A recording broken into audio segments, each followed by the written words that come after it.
আমি রাত দিন কাজ করে যাচ্ছি। দেখেন, আমরা এখানে যারা কাজ করতে এসেছি আমাদের প্রত্যেকেরই একটা প্রফেশনাল কেরিয়ার আছে। এবং আমি ব্যক্তিগতভাবে যদি বলি, আমি 1988 সালেই কিন্তু আইন পেশায় এসেছিলাম। 1988 সালে আইন পেশা থেকে আমি প্রায় দীর্ঘ 37 বছর এই পেশায় আমি কাজ করছি। আমি একদম নিম্ন আদালত থেকে সুপ্রিম কোর্ট পর্যন্ত সকল আদালতে আমার কাজের অভিজ্ঞতাও আছে। আমার কর্মজীবনে, আমার প্রফেশনাল জীবনে আমি বাংলাদেশের বহু আলোচিত মামলা, এটা আপনারা অনেকে হয়তো জানেন, বহু আলোচিত মামলার আমি ডিফেন্সে কাজ করেছি। অনেক মামলা আমি প্রসিকিউশনে কাজ করেছি। প্রসিকিউশনে স্পেশাল পাবলিক প্রসিকিউটরের দায়িত্ব পালন করার অভিজ্ঞতা আমার 5 বছর আছে। এখন সরকার আমাকে নিয়োগ দিয়েছেন এখানে।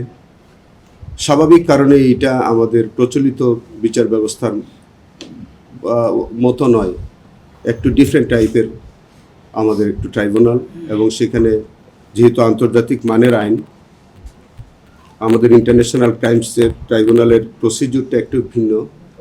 সেখানে কাজ করতে গেলে সঙ্গত কারণেই আমাদের একটু সময় লাগে, এবং সেইটার মধ্য দিয়েও কিন্তু আমি রাত দিন কাজ করে যাচ্ছি সবার সহযোগিতা নিয়েই।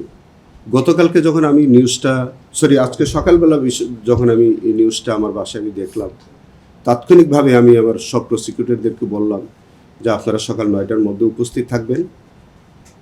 এই বিষয়টা কি, কেন হলো, এই বিষয়গুলো আমাদেরকে বিস্তারিত আমি জানার চেষ্টা করেছি। আপনি যে প্রসিকিউটর কথা বললেন, তিনি সম্ভবত আজ থেকে 2 দিন বা 3 দিন আগে তিনি আমার কাছে একটা পদত্যাগপত্র দিলেন।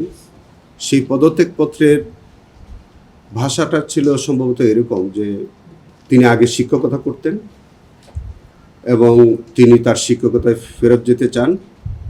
তিনি এই ট্রাইব্যুনালে কাজ করার অপারগতা প্রকাশ করলেন। তো আমি এইটা পাওয়ার পরে বরঞ্চ আমি তাকে জিজ্ঞেস করলাম যে তুমি এতদিন কাজ করেছো, এখন কি হঠাৎ করে চলে যেতে চাচ্ছ কেন? তখন তিনি যেটা আমাকে বলছিলেন যে স্যার, আমি আমার প্রফেশনে আসলে আমি দীর্ঘদিন ছিলাম, আমাকে সেখানে আনা হয়েছিল, আমি আমার প্রফেশনে ফেরত যেতে চাই। তো যখন একজন পদত্যাগ করে তাকে আর তো রাখার আমার আর কোনো স্কোপ থাকে না। আমি সেই পদত্যাগপত্র গ্রহণ করেছি এবং প্রসিডিউরালি যেটা করতে হয় আমি আমাদের আইন মন্ত্রণালয়ে পাঠানোর বিষয় সেখানে আমি পাঠিয়ে দিয়েছি এবং সম্ভবত সেটা গৃহীত হয়েছে। উনি গতকালকে থেকে তিনি আর আমাদের প্রসিকিউশন টিমের সদস্য নন।